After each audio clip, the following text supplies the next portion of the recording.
I've spent a lot of time on these walks around Hudson Yards and the High Line, and with good reason. I mean, this is kind of a new area, right? It basically all started opening right around 2019, sort of just before the pandemic. And I just learned something pretty interesting about it. Part of the way they got the agreement from the city, they got a huge tax, kind of some kind of break or benefit or whatever, and the agreement from the city to build all this stuff, these, apartments and retail stuff, and there's tons of office buildings around here and everything, all part of this Hudson Yards. But, and this is all sort of, Rolex, International Watch Company, billionaire, sort of, billionaire bargains, I guess. But they were supposed to have this whole low-income housing section of it that I just found out about the other day. I didn't know about this at all, but the second I heard it, I could tell. And I just, spoke about this briefly with Charles. He hasn't researched it or anything like that, but he agreed with me just based on the claim. There was supposed to be this whole section equal in size to all of this of low-income housing, and that got them this tax benefit. And that was part of selling the city on the deal to do this whole thing, not just to benefit the billionaire buyers club, but look at this giant dog. But to have this low-income housing as well. But of course, they haven't built any of the low-income housing. Some kind of problem. I don't know the details of that. But it was supposed to be over here. We'll go take a look at it. It's very windy today, so maybe we'll see how that goes. But isn't that an interesting bait and switch to get a tax break for having low-income housing, and they'd be like, oh yeah, there's a kind of problem with that low-income part of it. We just have the rich person section done. But the low-income housing is going to be built, they're sort of building a platform above this completely exposed train. I don't know what you would really call it, like a train entrance, some kind of train exchange. Giant train thing, but build on top of that, and then have huge residential buildings. Not these. These are expensive. Yeah, now we're getting to the windy part. So, but the other thing I wanted to do was to just say a little bit more on this NYPD Intelligence Bureau. Again, a very important story that we don't hear enough about. It's super windy today. It's a beautiful day, but it's very windy. So that right there, that train yard, they're going to build, I guess we see cranes there engaged in building something.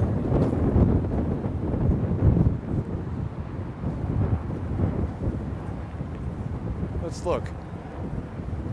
Because remember, you used to be able to walk all the way around over there.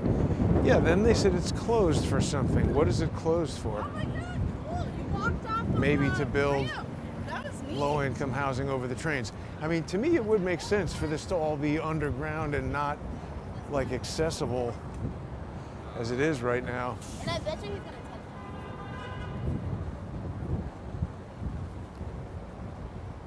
But you can understand how that would be complicated without shutting down the train station to build on. It seems like a crazy plan. But the NYPD Intelligence Bureau, the more I look into it, the more every single person, this is open now. This was closed, remember, for the longest time, so that's good. Gate closes at sunset. Right, so we can go back out over there. New section of the High Line. Cool.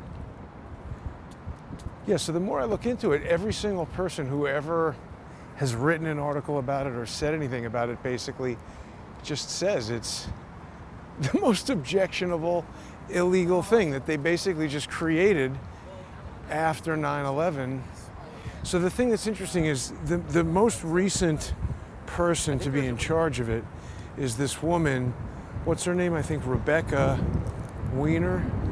Yeah, there it is. And the thing is, her grandfather was part of the Manhattan Project. Her grandfather is incredible. He's one of the smartest mathematicians basically ever, up there with, Einstein style. His name is Stanislaw, Stanislaw Ulam. And he was part of the Manhattan Project and part of designing the hydrogen bomb. Yeah, so I guess they are doing some kind of construction of whatever here. I mean, I heard that that's what's supposed to be all this.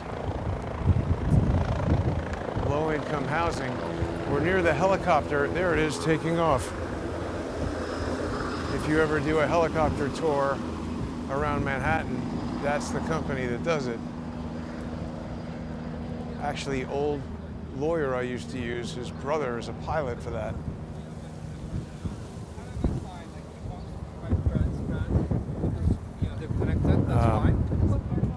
But yeah, Stanislaw, this is interesting. I mean, again, it's this whole like family, keep it in the family with the intelligence, right? Here's this guy, Stanislaw Ulam. He's amazing. I mean, he's designing the hydrogen bomb.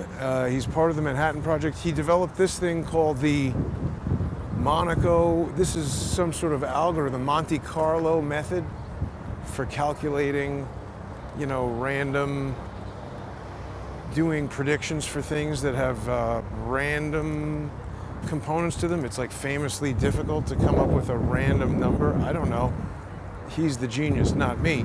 But my point is, isn't that weird that it's like, wait a minute, it's super mafia-ish how they keep this intelligence stuff in the family, but it reminds me of some of these other families. Adam Sharp, his father, Roger Sharp, George Henry Swigert. There's a lot of evidence in the public domain that I've seen, hasn't been proven in court, but a lot of evidence that I've seen that causes me to believe George Henry Swigert was an Operation Paperclip Nazi, and that his public, background and everything is fabricated.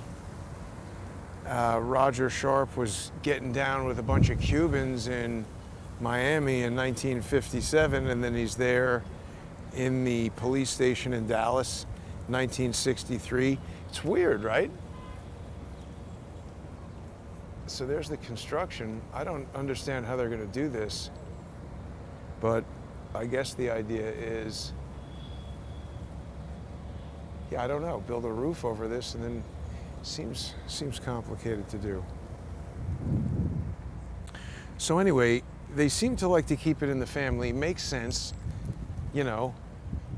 indoctrinate the people from birth. But so I don't really know that much about the Manhattan Project, to tell you the truth. I mean, obviously I know what it is, but there was all kinds of espionage going on with the Manhattan Project, and I'm sure there's tons of stuff going on there, beyond the surface that maybe that would be a good subject to get into. I don't even know exactly why it's the Manhattan Project. They were doing it in New Mexico. But she grew up in New Mexico, this Rebecca Weiner. And anyway, that New York Times article is just saying how the whole thing is mysterious. Nobody really knows. That's the West Side Highway down there. It's jammed up right now, I can tell you that. You don't want to be on there. Yeah, but this is cool. Summertime view from the newest little leg of the High Line, or whatever you would call this. It's not too fancy yet. I don't know if they're going to schmaltz it up or what. Maybe stick some artwork over here. This is sort of like the low-end section. Well, I guess that makes sense, right? If this is going to be the low remember when cost you asked about that? housing, you got to make it the low rent section of the High Line as well. Just let people know you're getting what you pay for here. You enjoy the trains and the noise and standing above the highway. But anyway, so the Manhattan Project, all that. And then, so I was looking back at the origin of that, NYPD intelligence. Now, what's this? Did we already look at this? No, right. See, this guy, David S. Cohen, he's in charge. He's the deputy so-and-so at the CIA. This is very confusing. So they've got all these guys named David Cohen who are deputy whatevers at the CIA. This is not the guy who was in charge of the NYPD intelligence, although he is named David Cohen. There's this other guy, David Cohen. See, now I can't really see the screen here. This other guy, David Cohen. Here, this guy, David Cohen, ex-CIA. This article's from the New York Times from 2002, from the beginning of 2002, where everybody was, super hot on having all kinds of security because we had just had 9/11.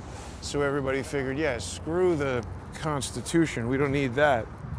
Just give us more intelligence stuff. So that guy's also David Cohen, but not the same David Cohen. I mean, is this what's going on with the CIA? They can only hire guys named David Cohen. Here's the guy who was 2002 to 2013, I think. That's the David Cohen they're talking about on that. So I don't know. I just found that extremely confusing. And the other thing is, that started out at this time where they were trying to get, it was after 9/11. They were saying, Islamic terrorism and radical jihad and all this. Okay, so now we know that it's 25 years later almost. And, their whole kind of culture at this intelligence community has changed a lot. And they even say in their own published stuff that the lone wolf, domestic, this is all the language that George's brother tries to use when he writes letters to people about me, because he's trying to create, over years, blogs and tweets and just all kinds of data points around so that, they're on the team that's trying to make all this stuff illegal. The First Amendment, the Second Amendment, the Constitution in general. Same with Norm. All these people are doing this stuff just sort of on a higher level, right? Norm just does it on MSNBC instead of, now let's see, that's the end of the line right there. Welcome. I'll tell you, I was walking over here, the train or the bus stop over by where they were loading up migrants the last time we were by is horrible. It had a whole tent camp there that you could smell, human waste kind of accumulating around the tent in a not good way. Not that there could be a good way for that to happen. But you know what I mean? The problem's getting worse. But so anyway, they have all these sort of self-appointed intelligence things, specifically this NYPD Intelligence Bureau, and who knows how it interacts with these other things. That street crime unit was doing a lot of weird things, and I mean, certainly they're gonna share tactics, right? Best practices or whatever, their opinion of what is best practices. These are people waiting for some bus here. It's hot to be waiting for the bus.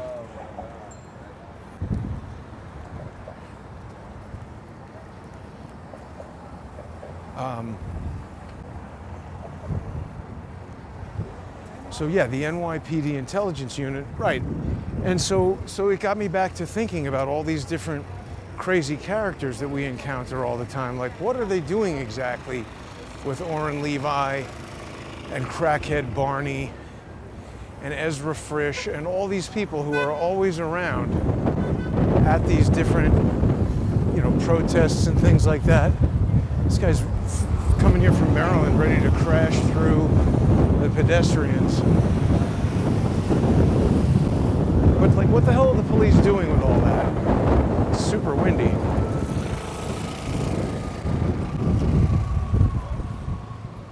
What the hell are the police doing with all that?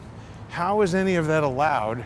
And so I found another encounter with a few of these people. I was looking for the encounter with Oren Levi, but I was reminded that Crackhead Barney was there as well. And the first moment that I realized Oren Levi was, in cahoots with those guys, I gotta find this video too. Let me think though, because it would be from his tweet I'd have to find, because my video, I don't know if I'll have to find it, but the point is, I first realized he was in cahoots with Crackhead Barney and Walter Masterson when they showed up at a protest at Gracie Mansion, the mayor's place.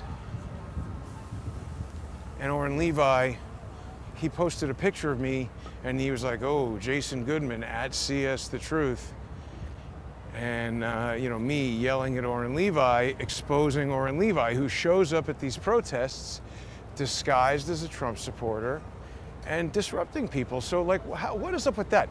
If the cops want to have undercover people there, just gathering intelligence, acting like me, being, independent journalists or whatever, don't have to act like me. I mean, just somebody there innocuously recording, or even give them some kind of video glasses so they can record without anybody knowing. I get it that the police want maybe undercover people who aren't in uniform doing things that aren't super overt, but what's up with having to mess with me and other just citizens who are hanging out?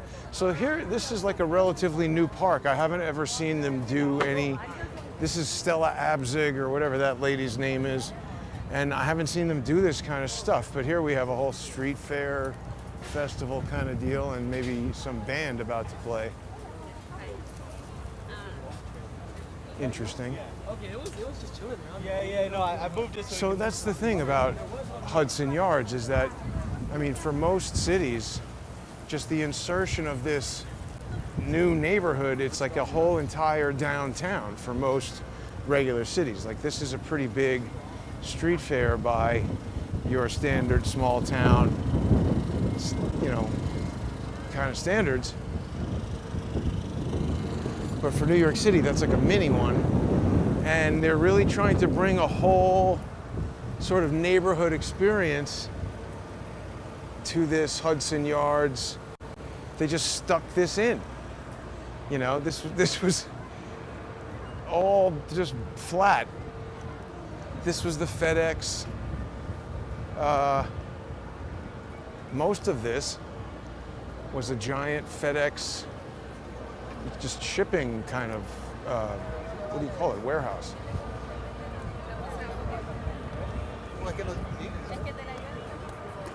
But anyway, yeah, they sort of promised a low-income housing component and then said, yeah, forget about that. I don't know if they're going to get to it eventually, or maybe the sun will dry up first. The sun is pretty hot right now. So yeah, we basically have this NYPD intelligence unit, and it seems to be just the CIA controlling the NYPD, because right after 9/11, there was something in the article there that said this CIA guy, he spoke to Bernard Kerik or something, and then 2 days later he joined the NYPD and they started this thing. So what the hell is that? Is it just about, hey, we need to cover this up, and if you guys start doing all kinds of investigations, figuring out how this happened, or talking to people who know, that screws up our ability to lie to everybody about it? I don't know. But you start these different things, you buy them a Maybach, maybe there's ways to convince these cops that you know, they should hang out with you or let you hang out with them. And now they have this lady in charge whose grandfather was a big muckety-muck on the Manhattan Project. And of course, everyone will comment that they're all Jewish. It's true, they are. Of course, so am I. So what does that mean if I'm the one exposing them? I mean, you know, people like to focus on that detail. God, it's really super hot. But I don't really know how we can learn too much more about this thing, because most of what I'm learning about it is, you know, some of their own press releases and stuff, which even just what they tell you is sometimes shocking. But it's anytime they've gotten into trouble for stuff like violating people's civil rights, mostly because they were initially, during the years that CIA guy was running it, it's because they were investigating people for being Muslim. So they were upset about that as a violation of civil rights. But now, I guess it's just investigating anybody who is, you know, telling people what they're doing. And like the cops shutting down the YouTube channel the other day. Oh, right, so here, let's look at this encounter that I found with Oren Levi and a couple of these other clowns. What's happening in this video, just to lead everybody up to it, this was December 30th, 2021. And I think Eric Adams was coming in. So everybody's down there at City Hall. There's a giant protest. And I'm walking, I guess, north. And then just boom, there's Oren Levi. First thing he does is antagonize me by blowing smoke in my face. But look at how many cops are watching him. First of all, watch how he's nervously looking off camera as he antagonizes me.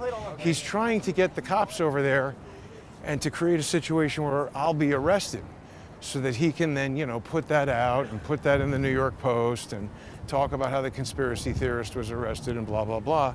And then he makes money from that. But let's watch. Sure, let's do it. By the way, nobody here is saying anything about Trump. Oh, hey, asshole. Leroy Press, what are you doing? Who are you getting set up? What? Who you setting up to go? Don't advance on me, motherfucker. I said back up. What's he doing? What'd you say? See this guy smoking in my face? That's an assault. This guy just blew in my face. That's spreading COVID. I'm walking down the sidewalk and he approached me. By all means. If somebody went and breathed in your face today, 2021, it's assault, isn't it? That's COVID. Arrest him. No, I want you to arrest him. He just assaulted me. There's no assault? You approached him. It's not assault. Oh, it's not? No, it's not assault. You approved. I thought anytime somebody makes you feel like you're in immediate danger of bodily harm, that's assault. That's what lawyers tell me. Really? All right, I don't know what lawyer that ain't. You don't know what lawyer. Keep it moving. I'm not allowed to stand here. It's illegal to stand here. Right, you're but that obstructing guy, the traffic. well, you're touching me now. Please move. That's different. Why don't you arrest that guy? They're not forcing us. Everybody's living free. Why? Why am I not allowed to talk to this guy? Please move. Why can't I sit here and they can't? You're going to instigate the whole thing. Okay? I was walking down the street. This guy blew smoke in my face. It might have been an accident. No, it wasn't an accident. He knows me. Because he knows What's his me. name? And he said, fuck you. His name is Oren Levi. Okay, so. And he is a scumbag and a liar. Okay, well, that's offensive language. He looked right at me and he said, hey, what's going on? And then I walked up to him. We know. I get it. He said, hey, what's up? He approached me to smoke in my face. You know what? NYPD, you guys are the biggest wise asses. This woman sexually assaulted me.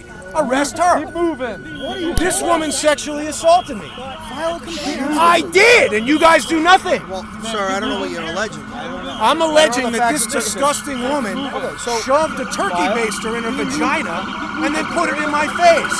And it took me an hour to get NYPD over here, and now you're walking away. I know who you are. I need to talk to you. Later, give me a call. Yeah. Very important. I'm sure. We got a collection of assholes here, including the NYPD. What's your name, officer? Sergeant Corrado. Sorry? Sergeant Corrado? Sergeant Corrado. This woman sexually assaulted me. I want you to arrest her. Sir, you. So if somebody This guy wishes I fucking sexually assaulted him. He What do you fucking call wishes. if somebody You sticks a fucking turkey wish I baster sexually assaulted in you. her You piece of vagina? shit. You're a piece of shit. I'm trying to talk to you. You wish. Come talk to me over here. You wish. I want to talk to you right here. Come talk to me. Indecent exposure. Come over here. You're talking. Oh my God, no! Stop! I want you to arrest her. You wish. Arrest her. Go do your thing over here. No, my thing is talking to the cops. I want her arrested. You wish I sexually assaulted him. You fucking wish I sexually assaulted You know, you. Danny told me he's having sex with you. Oh, you All of fucking you bitch. guys are You infiltrators. fucking bitch. Danny You Crispin wish. said, He's so jealous. He He's- wants to fuck me. I don't think He so. wants to Look fuck at you. me. He wants to fuck This me. weirdo he lady- wants to get the cops. You need the cops. You can't get pussy, right? You can't get pussy. Actually, How I big get is your plenty. penis? You can't get pussy. woman is a This sick, guy can't get disgusting pussy. individual He can't get who laid. inserts a You turkey can't get baster fucking laid. in her vagina. Why are you worried about my pussy? Why are you worried The about my turkey baster pussy? in her vagina Why are you worried and about my shoves it vagina? in my face because How it about your smelled mom's vagina? How do like you know my pussy garbage. smells? How does your dick smell? It Your smells like pussy mom's smells, mouth. and I know that My because pussy you smells put a like your turkey mom's baster mouth. in your My vagina smells like your mother's and then put it in my mouth. face. You fucking This woman bitch. rolls around He wants to fuck with me. Walter He wants to Masterson. fuck me. Please. Last thing in the world I would want to do. Where'd the cops go? Where'd the cops go? They're here to do nothing. Here, you, I want to talk to you. I'd like to talk to you. Can I file a complaint? No. Why not? No. Why not? Why am I not allowed to file a complaint with the police? I've been assaulted by this woman, and here she is. I made a report, they did nothing. Does the NYPD do anything or just stand around and tell me to walk away? She assaulted me. What's that look? Sorry, you're sorry? Corrado, you guys do nothing. Disgrace.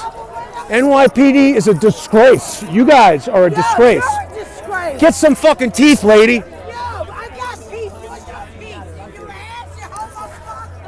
You believe this?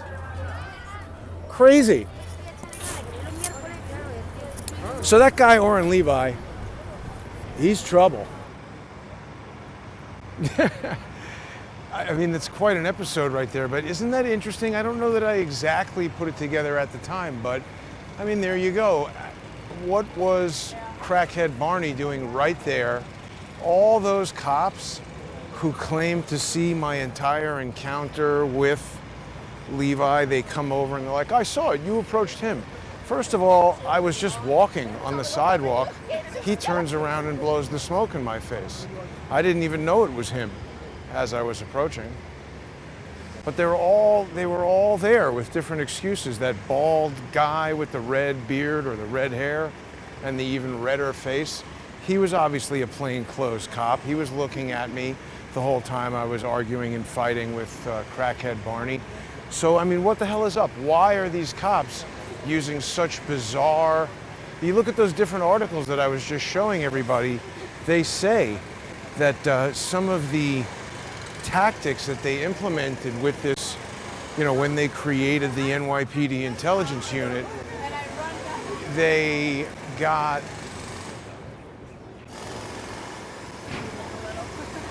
got really young people to be undercover because they were saying, like, you know, obviously if everybody is a 50-year-old Irish guy, it's easy to tell they're a cop. So they started getting people, they said, between 22 and 26 from all kinds of different, you know, Bangladesh and speaking different languages and all this kind of stuff. And that certainly seems to fit the profile of the kid who choked me outside of Twitter, crackhead Barney. I mean, and that's an article that the guy wrote who was running the thing 15 years ago. Maybe they've expanded, but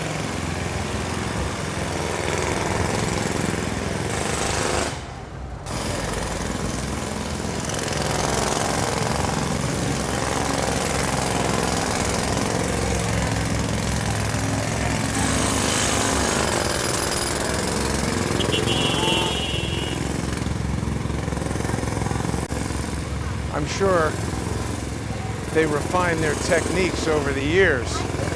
So if they were using 22 to 26-year-olds in 2015 and that worked well, I'm sure they would expand or keep those people on when they were a little older. Now my point is, foreign nationals, people who aren't cops or don't look like cops, it fits the profile of everybody who we've been talking about and looking at, all these weirdos and the different things that we've seen these police units saying that they do. The street crime unit uses decoys and actors and makeup, all this kind of stuff. It's crazy.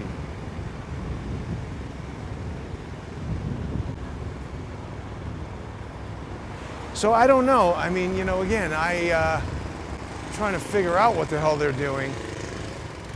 Seems like they are all constantly being protected by the police. And I'm just kind of going back through some of the old videos. I know it's hard for people to, even harder for people other than me to find some of these old segments. I mean, I kind of have a general, memory of when some of these things happened, and then also can remember, emails and things that happened around these different events.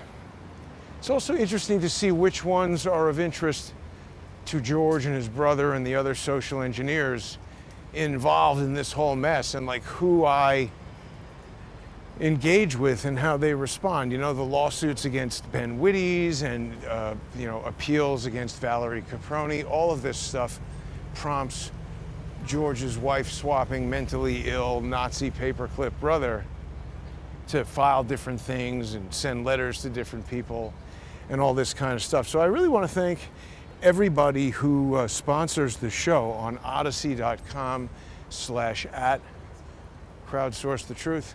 That's the most economical way. Yeah, it's me. Yeah, it is you, you fucking cunt.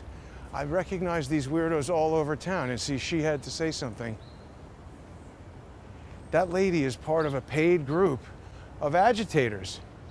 So there's criminals all over the place looking for me. She obviously, that's just a random occurrence, I would think. Unlike the first time I ran into Oren Levi, and sorry for the foul language, but people shock me on the street. It's like a self-defense mechanism. That's like a verbal weapon.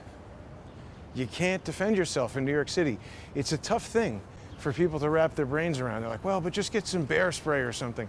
You use anything like that, you're going to get hit with a pretty bad criminal charge for deploying a chemical, or even if you punch somebody. That's why Danny Penny is all jammed up right now, because you have this obligation to retreat unless you're in your house.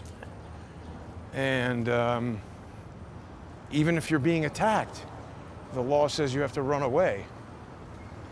So, anyway. But yeah, Odyssey, they've got their decentralized technology coming, which I don't yet understand how it's going to work, but they're saying, they said it makes them invincible. When I hear something like that, I think, oh boy, don't say that. But we'll see what it does. I guess it's maybe some sort of like Napster-like approach to decentralized storage. I don't know. But they say it's going to resist censorship even in North Korea and China. And we'll see. I don't know. Maybe I'll have a burgeoning audience in North Korea. But people can sponsor the show on Odyssey. And even if you just get on there for free, you can subscribe for free and access the largest repository of Crowdsource the Truth legacy content anywhere on the internet. So yeah, further up here it was pretty bad. This guy seems to want to crash into me. Oh, I guess he thought I was hailing the taxi. He thinks a selfie stick is a taxi hailing stick. Anxious for a fare.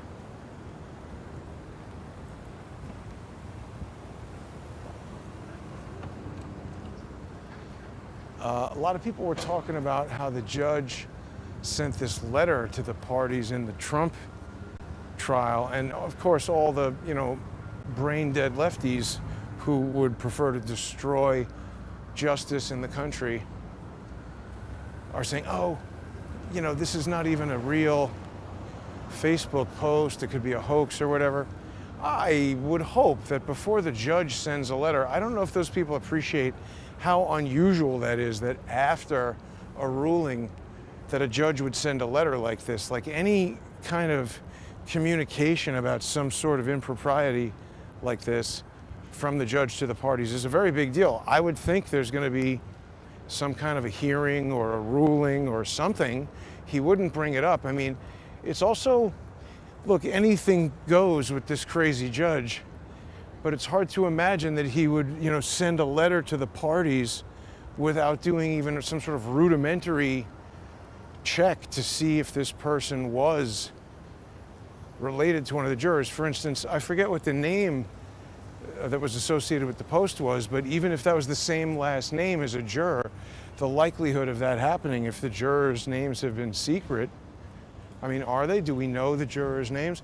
So I'm just saying, this is not like just some idiot posted it and Laura Loomer found it and put it on Twitter. It's a letter from the judge.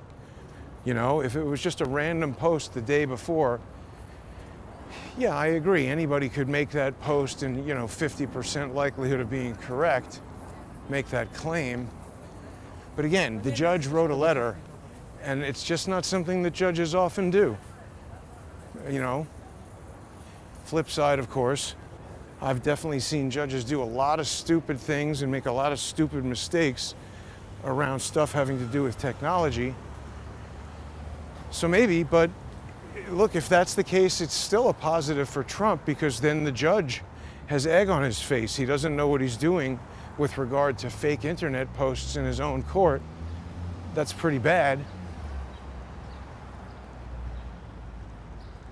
So I guess we'll know more about it next week, but net, it seems to be a positive for Trump, whatever happens now. And obviously, if it's true that this person is the cousin of a juror and the juror was sharing information about the verdict with the public like that over social media before the verdict was in, I guess it's up to this judge whether or not it's a mistrial. It would be Trump's attorneys filing a motion for a mistrial, and then he'd say no. So it'll just give them another thing to appeal. But who knows, and it's just so much screwy business with this trial. People who think that this is a real and legitimate process, they're out of their minds.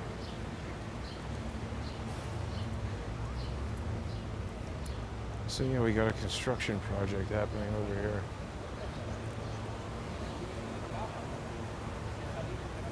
Crushed that building, and now we have all these construction guys here.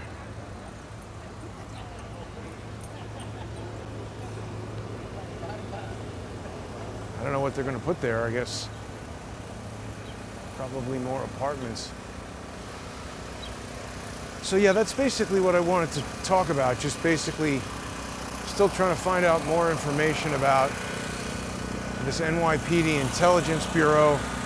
It just, it seems to be some sort of conglomeration between the FBI, the CIA, and the NYPD. And by the way, isn't that thing, it seems like it would be, in communication with Jim Baker at Twitter, when I'm standing there trying to tell Elon Musk that the FBI controls Twitter. Maybe they say, oh, get some of those NYPD intelligence people who are, disguised as civilians with baseballs and pens and all kinds of things that could be weapons, but also just look like normal items for a person to be carrying. Send in that team and have them choke Jason. I don't know. It seems like that happened.